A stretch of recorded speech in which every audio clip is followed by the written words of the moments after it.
தந்தை, மகன், தூய ஆவியின் பெயராலே ஆமேன். மூவொரு கடவுளுடைய அருளும் ஆசீரும் பாதுகாப்பும் வழிநடத்துதலும் உங்களோடு இருப்பதாக. தவக்காலம் 5வது வாரம் வியாழக்கிழமை. உடன்படிக்கையின் ஆசீரோடு கூடிய பெயர் மாற்றம். அன்பு சொந்தங்களே, விவிலியத்தின் அடிப்படையிலே பார்க்கின்ற பொழுது பெயர் என்பது வெறும் சொல்லோ அல்லது அந்த நபரை குறிப்பதோ அல்ல, மாறாக அது அந்த நபருடைய அடையாளம், அவருடைய அழைப்பு, அவர் கடவுளோடு கொண்டுள்ள உறவினுடைய வெளிப்பாடாக பெயர் அமைந்திருக்கின்றது. மேலும் பெயர் ஒரு தனித்துவத்தை கொண்டதாக இருக்கின்றது. இந்த மனிதன் இப்படிப்பட்டவன் என்கின்ற தனித்துவத்தை வெளிப்படுத்தி காட்டுவதாக அமைந்திருக்கின்றது. மேலும் பெயர் கடவுளின் செய்தியை மக்களுக்கு எடுத்துச் சொல்வதாக, கடவுளுடைய அருளை ஆசிரிய மக்களுக்கு எடுத்து சொல்கின்ற அடையாளமாக பெயர்கள் வைக்கப்பட்டிருந்தன. மேலும் சில பெயர்கள் ஒரு புதிய தொடக்கத்தினுடைய அடையாளமாக, புதிய வாழ்வினுடைய அடையாளமாக, குறியீடாக பயன்படுத்தப்பட்டது. மேலும் ஒரு சில நேரங்களில் பெயர்கள் கடவுளுடைய பல்வேறு சிறப்பு அம்சங்களை இந்த உலகை வெளிப்படுத்தி காட்டும் விதத்திலே பெயர்கள் மாற்றப்பட்டன, பெயர்கள் வைக்கப்பட்டன. பெயர்கள் மேலும் ஒருவருடைய பெயரானது கடவுளிடம் பெற்றுக்கொண்ட ஒரு பரிசாக கருதப்பட்டது. இப்படி பல்வேறு குணாதிசயங்களை கொண்ட பெயர் மனிதனை இந்த உலகிற்கு அடையாளம் காட்டுவதாக இருக்கின்றது.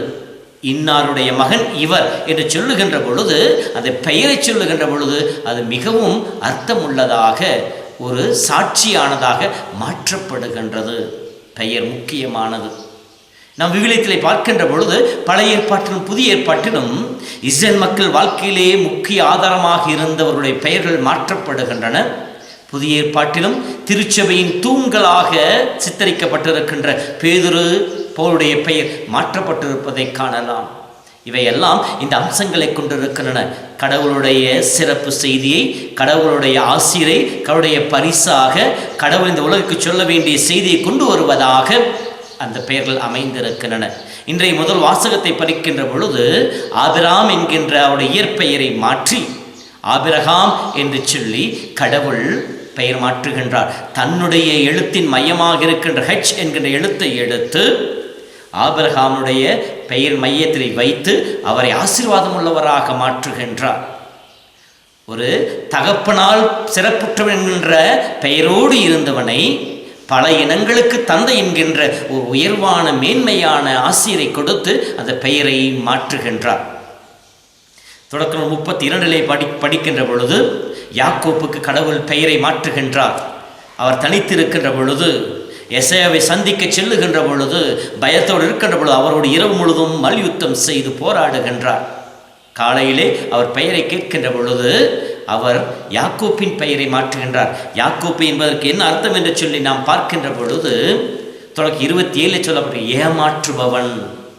ஆனால் அந்த பெயரை மாற்றி இஸ்ரவேல் கடவுளோடும் மனிதரோடும் போராடுபவன், போராடி வெற்றி பெற்றவன் என்கின்ற ஒரு பெயரை இஸ்ரவேலுக்கு கொடுத்து அதன் வழியாக இஸ்ரேல் மக்களை ஆசீர்வதிப்பதாக இருக்கின்றது. புதிய ஏற்பாட்டிலும் கூட திருச்சபையின் தூண்களாக இருக்கின்ற பேதுரு மற்றும் பவுலுடைய பெயர்கள் மாற்றப்பட்டிருப்பதை நம்மால் காண முடியும். யோவான் 10:1 படிக்கின்ற பொழுது, சீமோன் என்று பெயர் பெற்ற அவரை இன்று முதல் கேஃபா எனப்படுவாய். கேஃபா என்றால் பாறை என்று சொல்லும். இந்த பாறையின் மேல் என் திருச்சபையை கட்டுவேன் என்று சொல்லி கடவுள் அவருக்கு பெயரை மாற்றுகின்றார். அதே போல சவுலாக இருந்தவர், கிறிஸ்துவை எதிர்த்தவர், கிறிஸ்தவர்களை கொலை செய்ய முற்பட்டவர், இறைவன் ஆட்கொள்ளப்பட்டவர் பவுலாக மாற்றப்படுகின்றார். அவருடைய பெயர் மாற்றம் அவருடைய வாழ்க்கையின் மாற்றத்தையே சொல்லி காட்டுவதாக அமைந்திருக்கின்றது. ஆம் அன்பு சகோதரமே, நமக்கும் நம் திருமுழுக்கின் பொழுது பெயரை வைத்திருக்கின்றார்கள். முற்காலத்தில் எல்லாம் பெயரை வைக்கின்ற பொழுது புனிதருடைய பெயரை வைப்பார்கள், அல்லது அச்சிஸ்டருடைய பெயரை வைப்பார்கள். விவிலியத்தில் இருக்கின்ற பெயர்களை தேர்ந்தெடுத்து வைப்பார்கள். ஏனென்றால் அந்த புனிதர்களைப் போல, அந்த விழித்தில் இருக்கின்ற நல்ல கதாபாத்திரங்களைப் போல என்னுடைய மகனும் மகளுடைய வாழ்க்கையும் இருக்க வேண்டும் என்று சொல்லி, அதே போல அந்த புனிதர்களை பற்றி, அந்த கதாபாத்திரங்களை பற்றி தன் குழந்தைகளுக்கு எடுத்துச் சொல்வார்கள். இத்தகைய ஆசை மிகுந்த பெயரை, இத்தகைய அருள் மிகுந்த பெயரை உங்களுக்கு வைத்திருக்கின்றோம். நீங்கள் அவர்களைப் போல அவர்கள் அடிச்சொல் பின்பற்றி வாழ வேண்டும் என்று சொல்வர்கள் கற்றுக் கொடுப்பவர்களாக இருந்தார்கள். ஆனால் இப்பொழுது பெயர் வைக்கும் சடங்கு மற்ற மதங்களோடு, மற்ற மனிதர்களோடு ஒப்பிட்டு வைக்கின்றோம். ஸ்டெயிலாக இருக்கணும், கூப்பிடுவதற்கு அழகாக இருக்க வேண்டும் என்று பல்வேறு காரணங்களை சொல்லிக்கொண்டு நடிகர்களுடைய பெயர்களையும் தான் விரும்புகின்ற பெயர்களையும் வைத்து கொண்டிருக்கிறோம். அந்த பெயருக்கான அர்த்தம் கூட அந்த குழந்தைகளுக்கு தெரிவது இல்லை. அப்படி இருக்கிற பொழுது அந்த பெயரினால் வருகின்ற அந்த ஆசீர்வாதமும் அந்த வழிகாட்டுதலும் அந்த குழந்தைகளுக்கு கிடைக்காமலேயே போய்விடுகின்றது. இதனால் நாம் சிந்தித்து பார்ப்போம்.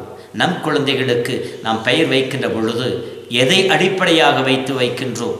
திருச்சபையினுடைய பெயரிலே புனிதர்களுடைய பெயரை வைத்து அவர்களை அழைக்க நாம் வெட்கப்படுகின்றோமா, கூச்சப்படுகின்றோமா? அல்லது அவருடைய பெயரை வைத்து அவர்களையும் ஒரு புனிதத்துவத்திலே வாழ்வதற்கு துணை புரியக்கூடியவர்களாக இருக்கின்றோமா? சிந்தித்து பார்ப்போம்.